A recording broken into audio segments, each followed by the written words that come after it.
Aha, demək dedik ki, iqlim qurşaqları, düzdürmü? Əsas iqlim qurşaqları hansılar? Ekvatorial, sonra dedik tropik, sonra dedik mülayim, sonra arktik və subarktik. Ekvatorial iqlim qurşağı il boyu isti və rütubətli idi. Tropik il boyu isti və quraq idi. Dedik ki, mülayim adından gələn ki, mülayim iqlim qurşağıdır. Arktik isə deyirik necədir? Soyuq, buz. Bəli. Keçidlər subekvatorial idi, subtropik idi və subarktik idi. İndi gələk bir onu sizin üçün xəritədə göstərək.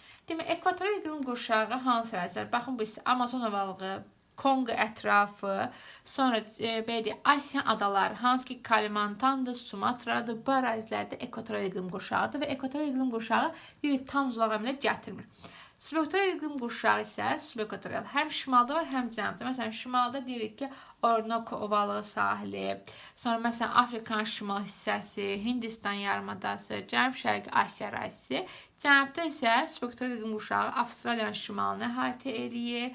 Daha sonra Afrikanın cənub hissələri, bax bu hissə, sonra Braziliya yaylası, bax bu hissələri əhatə edən subekvatorial iqlim qurşağı. Sonra gəlir tropika. Tropik iqlim qurşağı demək deyirik ki, şimalda məsələn bax böyük səhra ərazisi, Ərəbistan yarımadası, sonra bax burada yaşayan səhralar, fikir verirsiniz, bax bu tropik xəttinin kəsib keçdiyi əraziləri əhatə eləyir.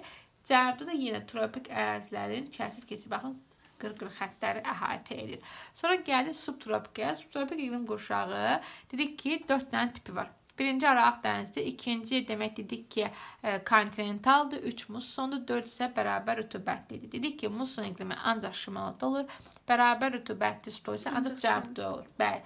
Demək, yadda saxlayırsınız nəyə gənclər? İqlim qurşaqları, belə deyək, materiklərin qərbindən şərqinə doğru. Məsələn, Aralıq dəniz sahili bax bu hissədir. Fikir verin. Aralıq dəniz sahili yerləşən ölkələr, sonra gəlir burada kontinental və belə deyək, Çinin şərq hissəsi olan musson iqlimi. Təkrar edirəm. Baxın, bu hissə Aralıq dənizidir. Bu hissə deyirik ki, kontinentaldır. Bu hissə deyirik nədir? Mussondur. Həmçinin şimal Amerikada da baxa bilərik. Bax, bu hissə olur nə Aralıq dənizi, sonra gəlir kontinental, bu hissə də gəlir nə? Musson iqlimi.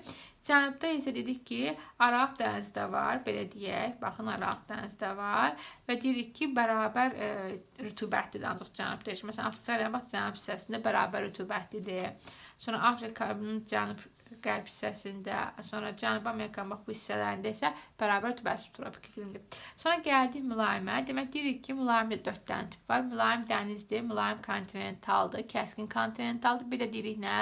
Demək, musson iqlimi. Baxın, demək, mülayim dəniz bax, bu hissələr Şimal dəniz sahili, Böyük Britaniya ərazisi sahili, Qərbi Avropa ölkələrini belə əhatə edir. Şimal Amerikada bax, bu hissələrdir təxminən.